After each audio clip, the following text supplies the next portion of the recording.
Welcome to the Altitude tutorial. In today's video, we will discuss the first chapter of class 10th Geography, which is Resources and Development. मतलब कि संसाधन एवं विकास। मेरा नाम है सूरज कुमार गुप्ता। मैं आप लोग को regular geography, history, civics and economics यानी कि क्लास 10th, क्लास 9th की सोशल साइंस की सारे सब्जेक्ट्स, साथ ही साथ मैं आपको इंग्लिश की ग्रामर पोर्शन भी पढ़ाऊंगा। आपको इस वीडियो में क्लास 10th की फर्स्ट चैप्टर, जैसा कि मैंने बताया आपको, वो पढ़ने को मिलेगा। इस वीडियो के यानी कि इस चैप्टर के और भी पार्ट्स हो सकते हैं, क्योंकि यह एक चैप्टर बहुत ही इम्पोर्टेंट है, क्योंकि पूरा का पूरा ज्योग्राफी पोर्शन इस चैप्टर पर डिपेंडेंट है। जैसा कि आपने देखा, इस चैप्टर का नाम है रिसोर्सेस, और पूरे क्लास 10th की ज्योग्राफी बुक में जितने भी चैप्टर्स हैं वो सभी रिसोर्सेस पर ही डिपेंडेंट है। क्यों डिपेंडेंट है, इसको हम जब पढ़ेंगे तो आपको और अच्छी तरीके से पता चलेगा। तो चलिए, वीडियो को ज़्यादा लंबा ना करते हुए मैं आप लोगों को इस चैप्टर की ओर लेकर चलता हूँ। उससे पहले आप लोग हमारे चैनल को सब्सक्राइब कर लें। चलिए चलते हैं अपने इस चैप्टर की ओर।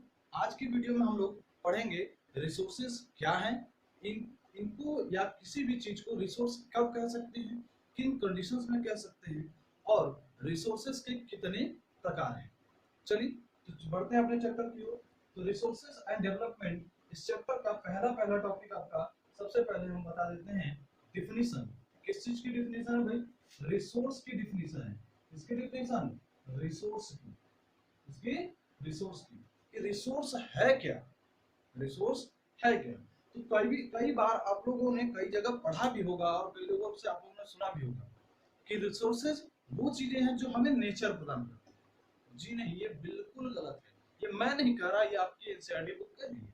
एनसीईआरटी में सीधा सीधा लिखा हुआ है कि resources are not the gift of nature, but it is the interrelation या it is the result of interference of human. क्यों कहा जाता है इसको, अभी हम जब इसके डिफिनीशन पे चलते हैं तो समझ में आ जाएगा। चलिए देखते हैं।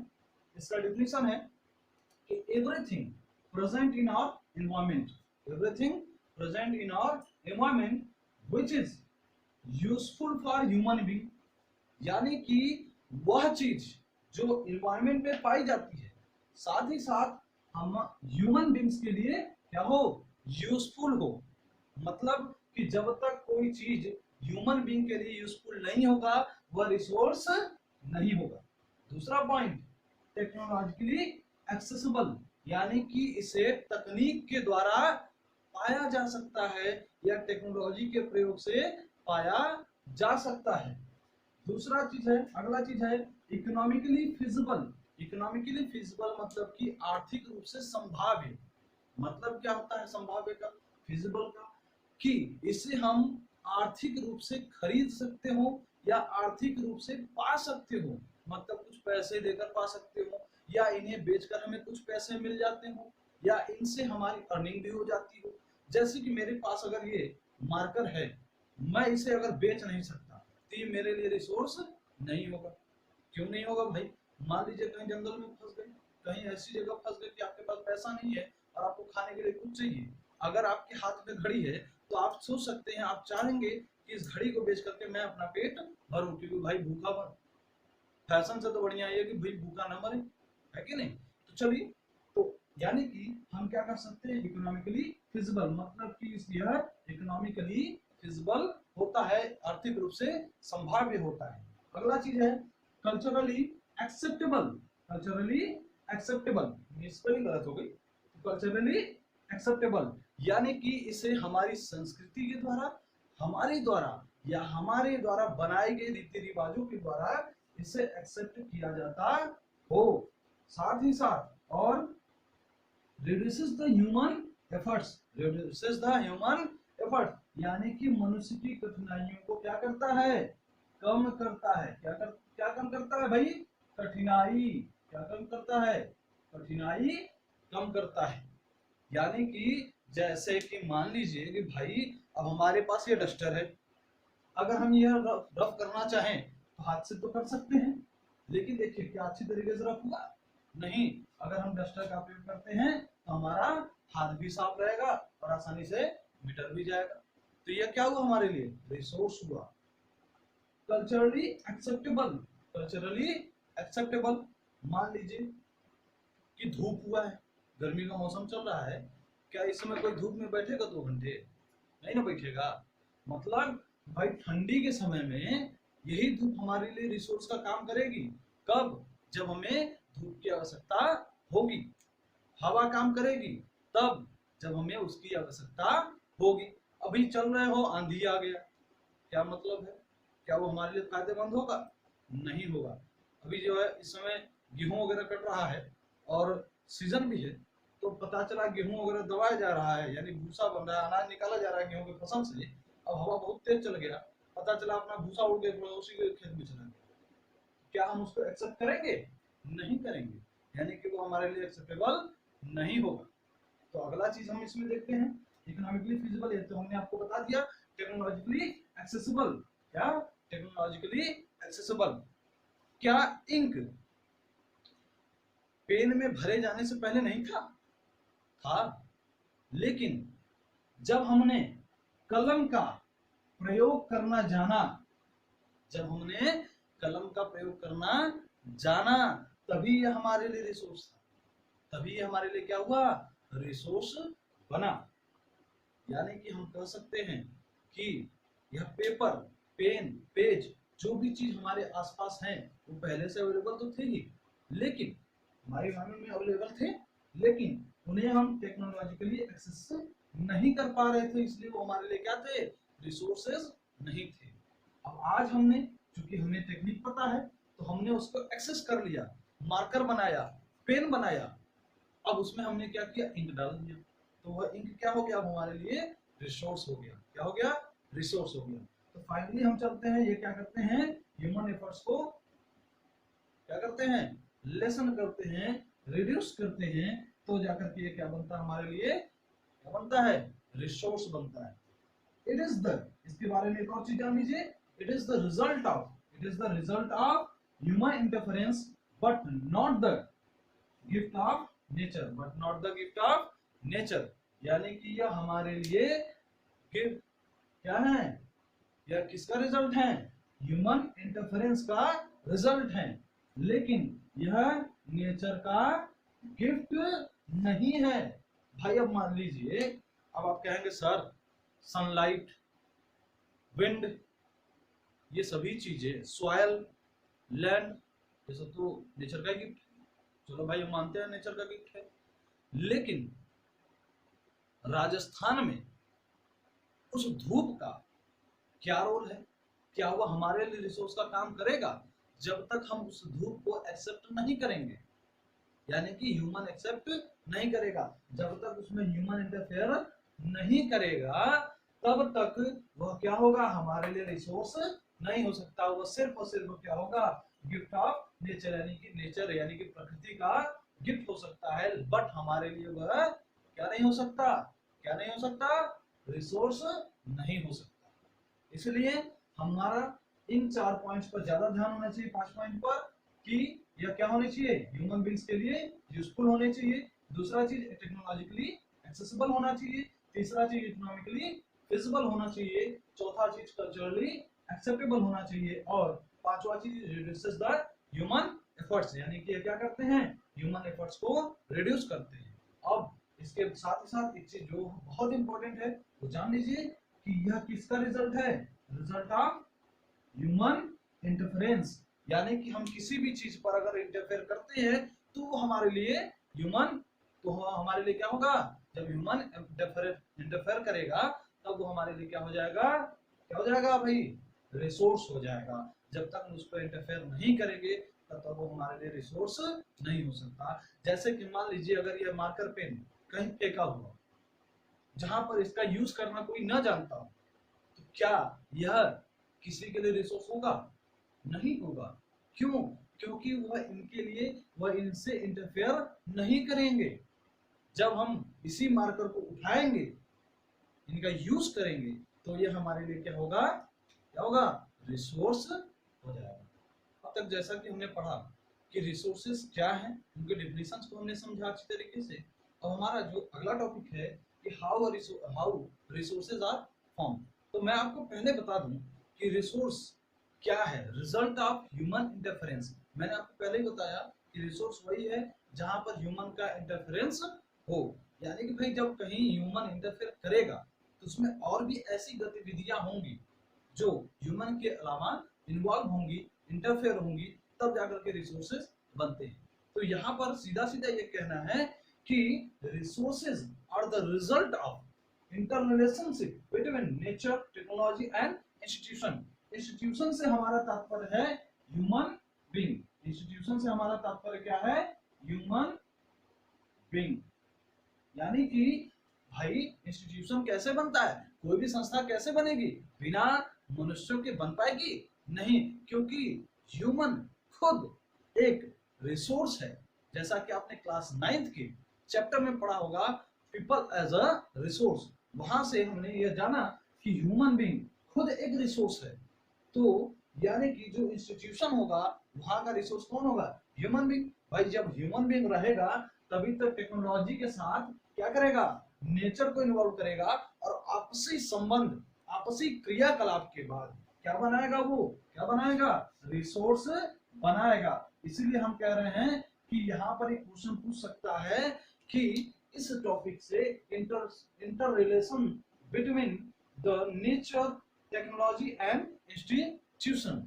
क्योंकि भाई रिसोर्स को बनाने के लिए इन तीनों के आपसी रिलेशनशिप यानी कि आपसी क्रियाकलाप होने आवश्यक हैं। इस बात को याद रखिएगा, resources are the result of interrelation between nature, technology and institution. तो ये कैसे क्रिया करते हैं भाई?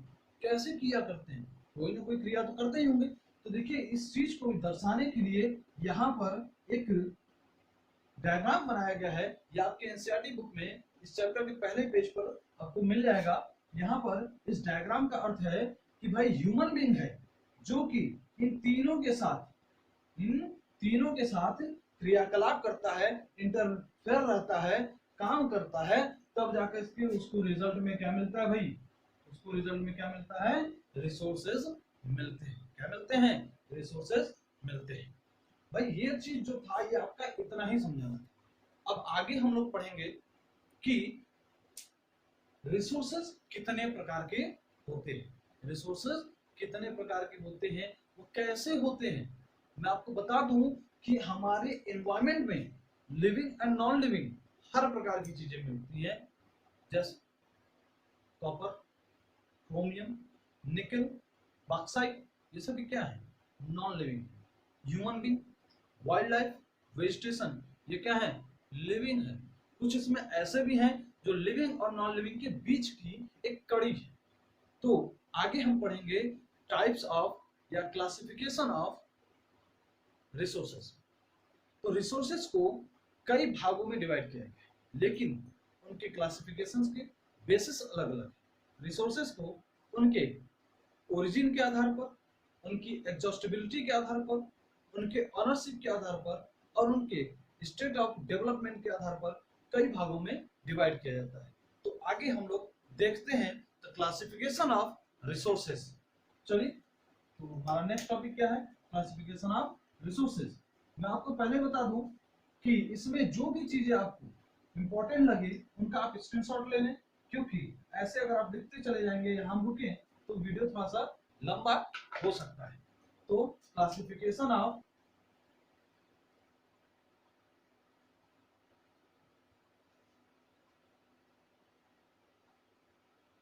रिसोर्सेज किस बेसिस पर?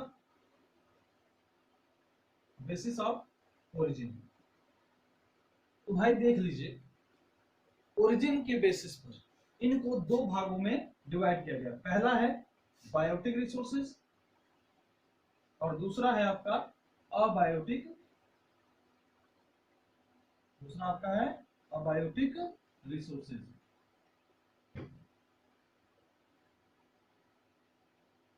देखिए इसको थोड़ा सा आपको याद करने में कठिनाई हो सकती है, लेकिन मैं इसका एक ट्रिक बताता हूं जो जिससे आप इसको आसानी से याद रख सकते हैं। बायोटिक का अर्थ होता है जैविक, क्या होता है, जैविक। और अबायोटिक का अर्थ क्या होता है, अजैविक, अजैविक। जैविक का अर्थ जिनमें जीव हो, जिनमें क्या हो, जीव हो, जैसे human being, fish, animal, vegetation, wild life, ये सभी आपके क्या हो गए, जैविक संसाधन यानी कि बायोटिक रिसोर्सेस। दूसरा है आपका अबायोटिक यानी कि अजैविक रिसोर्सेस, यानी कि जिनमें जीव न हो, क्या भाई, जीव न हो। जैसे कि आपके मिनरल्स हो गए, मिनरल्स में आपके आयरन ओर हो गए, बॉक्साइट हो गए, लाइमस्टोन हो गए, कॉपर हो गए, मैग्नीज हो गए, ये सभी चीजें आपके क्या है, अजैविक है यानी कि अबायोटिक है, यानी कि जिनमें जीव नहीं है। तो ये क्या हो गया आपके biotic and abiotic resources. Examinations में आपको यहां से 1 मार्क्स का क्वेश्चन आ सकता है, what are the differences between the biotic and abiotic resources. Next आपका जो बेसिस है वह है आपका basis of exhaustibility, on the basis of exhaustibility, यानी कि इनका एग्जॉस्ट, एग्जॉस्ट का मतलब यूज, यूटिलाइजेशन, ठीक। तो यहां पर भी इनको 2 भागों में बांट दिया जाता है, यानी कि रिन्यूएबल और दूसरा है नॉन रिन्यूएबल, नॉन रिन्यूएबल। मतलब है कि भाई रिन्यूएबल यानी कि जिनको हम बार बार बारंबार इसको हम यूज कर सकते हो, उन्हें हम कहते हैं, यानी कि रीन्यू, यानी कि जिनको दोबारा से नया बनाया जा सकता हो उसे कहा जाता है रिन्यूएबल रिसोर्सेज। और जिनको दोबारा नया नहीं बनाया जा सकता उसे क्या कहा जाता है, नॉन रिन्यूएबल रिसोर्सेज। जैसे कि आपका कोल हो गया, जैसे कि आपका कोल हो गया, तो क्या आप कोल को दोबारा यूज कर सकते हैं, नहीं कर सकते। तो ये क्या हो गया आपका नॉन रिन्यूएबल रिसोर्स हो गया, क्या हो गया, नॉन रिन्यूएबल रिसोर्स हो गया। लेकिन फॉरेस्ट, क्या आप इसको रिन्यू नहीं कर सकते, क्या आप इसको रिन्यू नहीं कर सकते, इसको दोबारा रिन्यू कर सकते हैं ना, इसलिए क्या हो गया, रिन्यूएबल रिसोर्स हो गया। वाटर, एक बात याद रखिएगा, इसमें यह मैटर नहीं है कि खत्म हो जाएगा या नहीं हो जाएगा, आप उसको रिन्यू कर सकते हैं कि नहीं, ये बात है।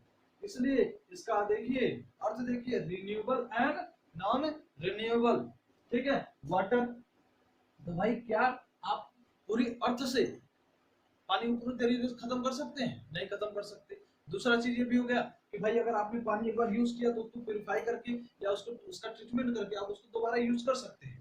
सनलाइट, सनलाइट, क्या आप इसको खत्म कर सकते हैं हमेशा से, नहीं कर सकते। इसलिए क्या हो गया आपका रिन्यूएबल रिसोर्स हो गया। और कोल हो गया, मैग्नीज हो गया, बॉक्साइट हो गया, ये सभी आपके क्या है, नॉन रिन्यूएबल रिसोर्सेज है। ये क्या है आपके नॉन रिन्यूएबल रिसोर्सेज है। चलिए तो इसको देख लीजिएगा एक बार। अब अगला देखते हैं हम लोग, अगला है आपका on the basis of ownership, on the basis of ownership, note कर लीजिएगा।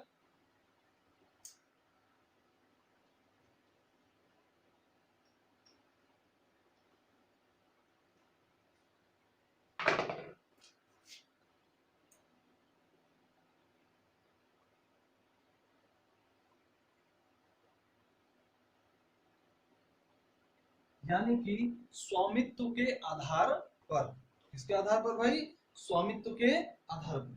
भाई साहब देखिए यहाँ पर इनको 4 भागों में बांट दिया गया है। कितने भागों में बांट दिया गया है, 4 भागों में बांट दिया गया है, जिनमें आपका सबसे पहला आता है प्राइवेट, इसमें आपके आता है आपका प्राइवेट, या इसी को कहा जाता है इंडिविजुअल, इंडिविजुअल यानी कि किसी एक व्यक्ति के द्वारा जिसको यूज किया जाता हो। जैसे कि मेरा यह मार्कर है, इसको मैं ही यूज करूंगा, तो ये क्या हो गया व्यक्तिगत हो गया, प्राइवेट हो गया, इसको मैं किसी और को यूज करने के लिए जब मैं दूंगा तभी, वह अपने से नहीं कर सकता। आपका पेन है, आपकी घड़ी है, आपका मोबाइल है, आपका लैपटॉप है, आपकी चीजें, आपका घर, तभी दूसरा कोई यूज कर सकता है जब आप उसे परमिशन दें। तो वह क्या हो गया आपका प्राइवेट या इंडिविजुअल रिसोर्सेज है। अगला हमारा जो है इसमें इसका भाग है वह है आपका कम्युनिटी रिसोर्सेज। तो क्या है आपका कम्युनिटी रिसोर्सेज, यानी कि सामुदायिक, यानी कि सामुदायिक मतलब कि जिसको एक व्यक्ति के अलावा यानी कि सभी लोग मिलजुल करके करते हो। जैसे कि पार्क हो गया, अब भाई पार्क अगर किसी प्राइवेट व्यक्ति का है तो नहीं, लेकिन वही अगर गवर्नमेंट का है तो उसको कई लोग यूज कर सकते हैं, कोई भी यूज कर सकता है। तो क्या हो गया आपका कम्युनिटी रिसोर्स हो गया। क्या हो गया कम्युनिटी रिसोर्स हो गया। सिनेमा हॉल, यह क्या है, इसमें सभी लोग जाते हैं, रहते हैं, यूज करते हैं, तो क्या हो गया आपका कम्युनिटी रिसोर्स हो गया। क्या हो गया कम्युनिटी रिसोर्स हो गया। रोड जिस पर सभी लोग चलते हैं वह क्या हो गया आपका कम्युनिटी रिसोर्स हो गया। चलिए अगला है इसका नेशनल रिसोर्सेज। क्या है आपका नेशनल रिसोर्सेज। भाई नेशनल रिसोर्सेज इसी के साथ है आपका इंटरनेशनल रिसोर्सेज।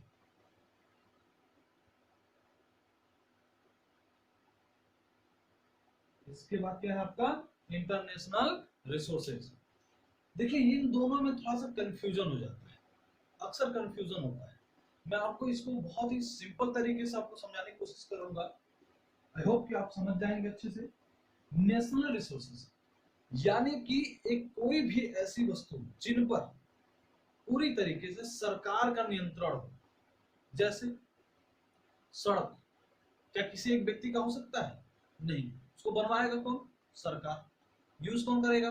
कोई भी यूज कर सकता है, किसी को आने जाने की मनाही नहीं हो सकती है। भाई ये वैदिक काल तो है नहीं, या उत्तर वैदिक काल तो है नहीं, या बहुत पुराना समय तो है नहीं कि जहां पर भाई हम पंडित जी हैं, हमारे अलावा और कोई नहीं आ सकता, ऐसा तो है नहीं। या हिटलर के जमाने का जर्मनी नहीं है कि वह कुर्सी सिर्फ आर्यंस के लिए है, जूस नहीं बैठ सकते, यहूदीज नहीं बैठ सकते, या जो शारीरिक रूप से अपंग है यानी कि फिजिकली डिसेबल है वो नहीं बैठ सकते, ऐसा कोई भी प्रावधान नहीं है। तो यानी कि देश की सीमा, देश के बॉर्डर के अंतर्गत आने वाली समस्त वस्तुएं नेशनल रिसोर्सेज के रूप में होती हैं। देश की सीमा या देश की बाउंड्री, बॉर्डर के अंतर्गत आने वाली प्रत्येक वस्तु क्या होती है? नेशनल रिसोर्स होती है।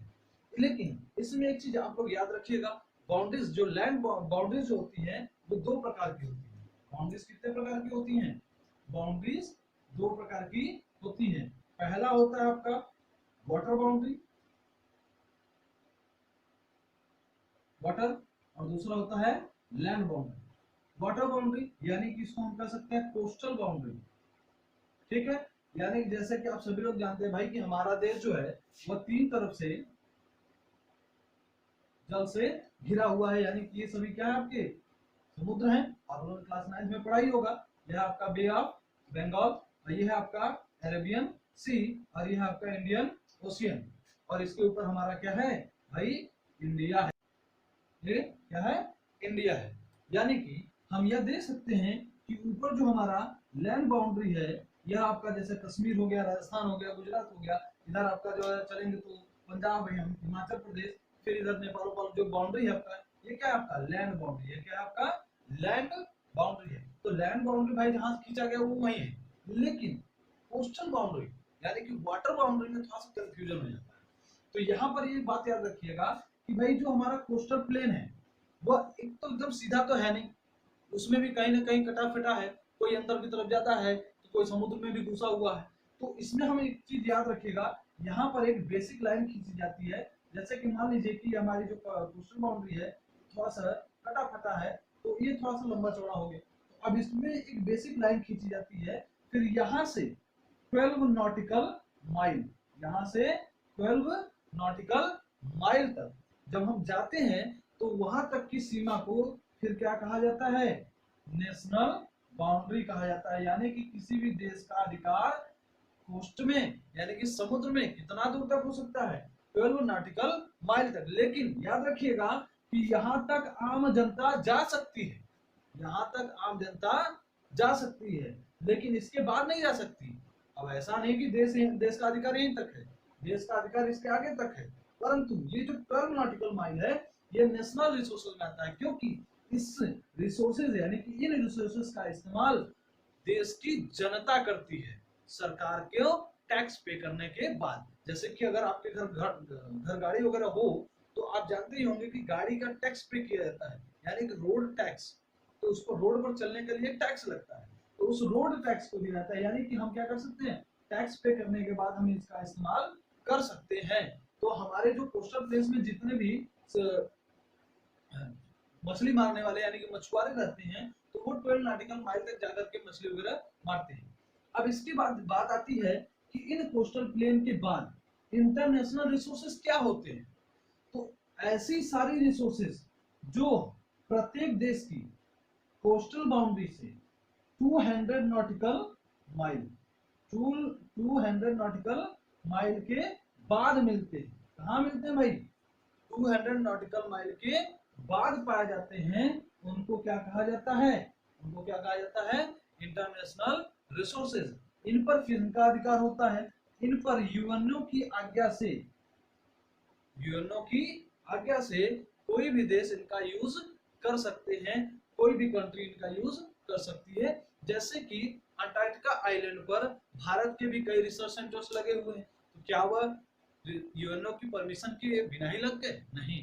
आप सभी लोग जानते होंगे कि अटलांटिक ओशन में कई सारे ऐसे आइलैंड्स हैं जिन पर America, China, France, Spain, Portuguese, इन सभी जो बड़ी बड़ी देश हैं, ताकतवर देश हैं, इन लोगों ने अपना अपना एक सैनिक अड्डा बनाया हुआ है। हमारे भारत ने भी बनाया हुआ है।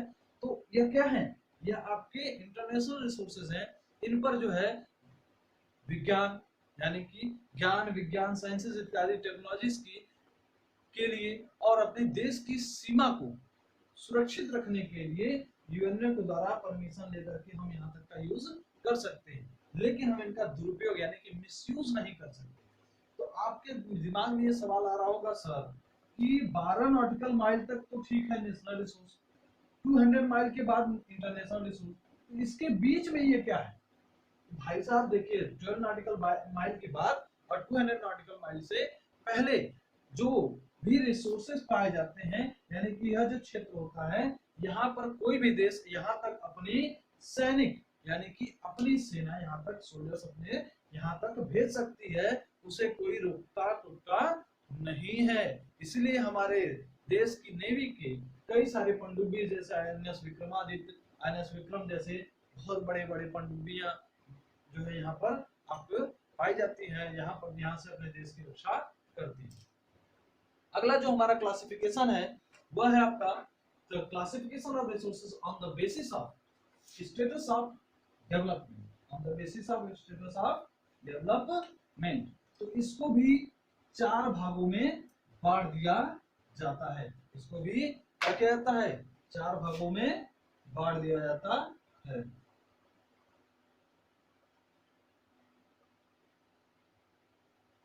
इनमें पहला जो डिवीजन किया गया या क्लासिफिकेशन किया गया है वह है आपका पोटेंशियल रिसोर्स, वह आपका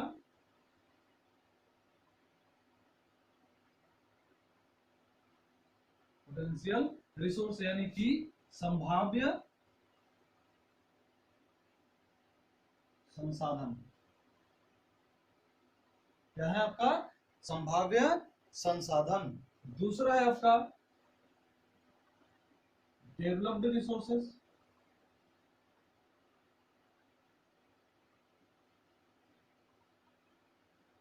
दूसरा है आपका डेवलप्ड रिसोर्सेस यानी कि विकसित संसाधन। देखिए मैं हिंदी इसलिए लिख रहा हूं क्योंकि हिंदी से आप बहुत ही आसानी से इनको समझ सकते हैं, क्योंकि भाई हम भारतीय हैं, हिंदी भाषी हैं, पैदा होने के बाद से हिंदी सुनते हैं और हिंदी में ही बोलते हैं, हिंदी का ही ज्यादा प्रयोग करते हैं।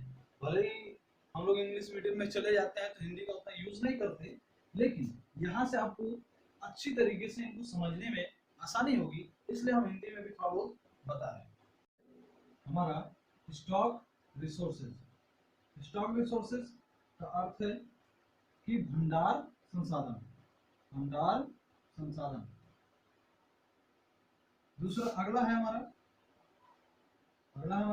रिजर्व, अगला है हमारा रिजर्व रिसोर्सेज, यानी कि संचित संसाधन, यानी कि संचित संसाधन। चलिए अब इनके बारे में हम अच्छी तरीके से समझते हैं। पोटेंशियल रिसोर्स, भाई आपको कहा जाता है कि अपना 100% पोटेंशियल दो, मतलब कि आप अपनी जितनी क्षमता है उसको दो, मतलब कि किसी भी देश में रिसोर्सेस का कितना क्षमता है, कितनी क्षमता है, भाई क्षमता तो है, लेकिन किसी न किसी कारणवश हम उनका यूज नहीं कर पाते, किसी न किसी कारणवश हम उनका यूज नहीं कर पाते हैं, तो वो क्या कहलाते हैं, आपके पोटेंशियल रिसोर्सेज। वो क्या कहलाते हैं, आपके पोटेंशियल रिसोर्सेज। जैसे कि राजस्थान में तेज धूप होती है, हम उनका यूज कर सकते हैं एज अ सोलर लाइट, लेकिन किन्हीं कारणों से हम उनका यूज नहीं कर रहे हैं। हमारे अंदर क्षमता है कि हम सोलर एनर्जी अच्छी तरीके से प्रोड्यूस कर सकते हैं, लेकिन कुछ कारणवश हम क्या कर रहे हैं कि उनका यूटिलाइजेशन नहीं कर पा रहे, इसलिए वो क्या होंगे, पोटेंशियल रिसोर्स। क्योंकि आप सभी लोग जानते हैं कि कोस्टल प्लेन्स में हवाएं बहुत तेजी से चलती हैं, तो हवाएं बहुत तेजी से चलती हैं, यानी कि विंड एनर्जी, यानी कि विंड एनर्जी। हम गुजरात के कोस्टल प्लेन्स में विंड मिल लगा सकते हैं, वहां से हम एनर्जी प्रोड्यूस कर सकते हैं, और गुजरात के अहमदाबाद, मुंबई या छोटे मोटे गांव में हम क्या कर सकते हैं, वहां से एनर्जी भेज सकते हैं या उनका यूज कर सकते हैं। लेकिन हम नहीं कर पा रहे हैं। क्यों नहीं कर पा रहे हैं भाई? शायद टेक्नोलॉजी की कमी से, या सरकार उन पर इन्वेस्टमेंट नहीं करना चाहती है, या उनको अभी भविष्य के लिए रखा गया है, यूज होगा कभी बाद में। तो भाई कुछ कारण हैं जिनकी वजह से हम उनका यूज नहीं कर रहे हैं, तो ये क्या हो गया, आपके पोटेंशियल रिसोर्स। अगला है हमारा डेवलप्ड रिसोर्स, डेवलप्ड रिसोर्स यानी कि विकसित संसाधन, विकसित संसाधन मतलब कि यह पूर्ण रूप से विकसित हो चुके हैं, पूर्ण रूप से विकसित हो चुके हैं। अब इनमें कोई और चांसेस नहीं है कि भाई ये और बढ़ेंगे, मतलब सीधा सीधा है कि जिनका हम पूरी तरीके से यूटिलाइजेशन करते हैं वो क्या होंगे, आपके विकसित संसाधन होंगे। क्या होंगे? विकसित संसाधन होंगे, डेवलप्ड रिसोर्स कहलाएंगे। जैसे iron ore, nickel, chromium, bauxite, aluminium, forest, ये क्या हो गए आपके विकसित संसाधन या डेवलप्ड रिसोर्सेज। नेक्स्ट हमारा स्टॉक रिसोर्सेज यानी कि भंडार, यानी कि भंडार मतलब कि हमारे पास है, हमारे पास है, लेकिन सिर्फ टेक्नोलॉजी की कमी की वजह से हम उनका यूज नहीं कर पा रहे हैं या उनको प्राप्त नहीं कर पा रहे हैं। उन्हें क्या कहा जाएगा भाई?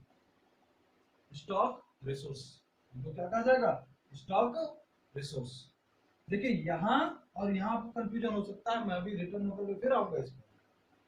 स्टॉक रिसोर्स का क्या मतलब होगा कि हमारे पास है, वो डेवलप्ड भी है, लेकिन हम टेक्नोलॉजी की वजह से या टेक्नोलॉजी की कमी की वजह से हम उनको गेन नहीं कर पा रहे हैं, हम उनको गेन नहीं कर पा रहे हैं। ये क्या हो जाएगा भाई? आपका स्टॉक रिसोर्स होगा। क्या होगा? Stock resource. रिजर्व रिसोर्स क्या होते हैं भाई? देखिए ऐसे संसाधन जो हमारे पास हैं उनको हम प्राप्त भी कर सकते हैं, यूज भी कर सकते हैं, लेकिन हमने इनको क्या किया? भविष्य के लिए रखा हुआ है। इनको यूज करने का, यूटिलाइज करने का हमारे पास सब कुछ है, हम हर तरीके से इनको कर सकते हैं, यानी कि इनको यूटिलाइज करने की टेक्निक है हमारे पास, पैसे हैं, इनको डेवलप भी और कर सकते हैं, लेकिन हम नहीं कर रहे हैं। इनको हमने रिजर्व किया हुआ है। जैसे कि मान लीजिए भाई कि आपके घर में पिताजी की जो भी अर्निंग हो वो अपना 10% क्या करते हो, सेविंग कर देते हो। कि कभी लॉकडाउन जैसी स्थिति जैसा कि आज है, इस समय तो भाई कोई अर्निंग हो नहीं पा रही है, तो उन्होंने क्या किया भाई 10% ऐसी किसी परिस्थिति के लिए या किसी और काम के लिए अगर रखा हो सेविंग में तो उसका यूज कर रहे होंगे। तो ये क्या है, हमारा सेविंग था। कब? पहले था। अब हम क्या कर रहे हैं, इसको यूज कर रहे हैं। अब ये क्या हो गया, डेवलप्ड हो गया। अब क्या हो गया, डेवलप्ड रिसोर्स हो गया, क्योंकि हम इसका यूज कर रहे हैं। अब ये क्या हो गया, हमारा डेवलप्ड रिसोर्स हो गया। अब हम आते हैं दोबारा अपने उसी सवाल पर जहां पर हमको कंफ्यूजन हो सकता है कि संभाव्य संसाधन है कि पोटेंशियल रिसोर्स और स्टॉक रिसोर्स में अंतर क्या है। सर दोनों में तो आपने एक ही बात बता दिया। तो भाई साहब देखिए, पोटेंशियल रिसोर्सेज ऐसे रिसोर्सेज होते हैं जो डेवलप्ड नहीं हुए होते, परंतु स्टॉक हमारे क्या होते हैं, डेवलप होते हैं, यानी कि वह पूर्ण रूप से विकसित हो चुके हैं, हम उनको यूज नहीं कर पा रहे हैं। किस वजह से नहीं यूज कर पा रहे हैं, टेक्नोलॉजी की वजह से या टेक्नोलॉजी की कमी की वजह से हम इसको यूज नहीं कर पा रहे हैं। परंतु इसे हम अभी यूज कर ही नहीं सकते, क्योंकि इनको यूज करने की ना तो टेक्नोलॉजी है हमारे पास, ना तो उतना ज्ञान है। इसलिए क्या होगा, हमारा पोटेंशियल रिसोर्स होगा। जबकि स्टॉक रिसोर्स क्या है, परंतु इनका ज्ञान ही नहीं है। इनको हम टेक्नोलॉजी ही नहीं है कि हम इनको प्राप्त कर सके, इनको चाह करके भी प्राप्त नहीं कर पाएंगे, लेकिन इनको प्राप्त कर सकते हैं, लेकिन अभी भी हम नहीं कर रहे हैं, इनको रखे हुए हैं। ये हमारे पास टोटल अमाउंट या सीधा सीधा कर सकते हैं टोटल अमाउंट। ये क्या होगा, आपका स्टॉक रिसोर्स। तो इसी के साथ आज का हमारा यह वीडियो समाप्त होता है। एंड आई होप कि आपको हमारा यह वीडियो अच्छा लगा होगा, आपको पढ़ के मजा आया होगा, आपको इजी लगा होगा। अगर फिर भी नहीं समझ में आए या कोई कंफ्यूजन हो इस टॉपिक से, कोई भी कंफ्यूजन हो, तो आप हमें कमेंट सेक्शन में नीचे लिख करके बता सकते हैं। साथ ही साथ मैं आपसे रिक्वेस्ट करता हूं कि हमारा चैनल सब्सक्राइब करें, ज्यादा से ज्यादा लोगों से शेयर करें, ताकि कई लोग इसका फायदा ले सकें, इसकी प्रॉफिट ले सकें। तथा अगर आपको अच्छा लगा हो तो इसे लाइक जरूर करें। सब्सक्राइब करने के बाद बेल आइकन को दबाना न भूलें। जय हिंद, जय Bharat, stay home, stay safe. नमस्कार।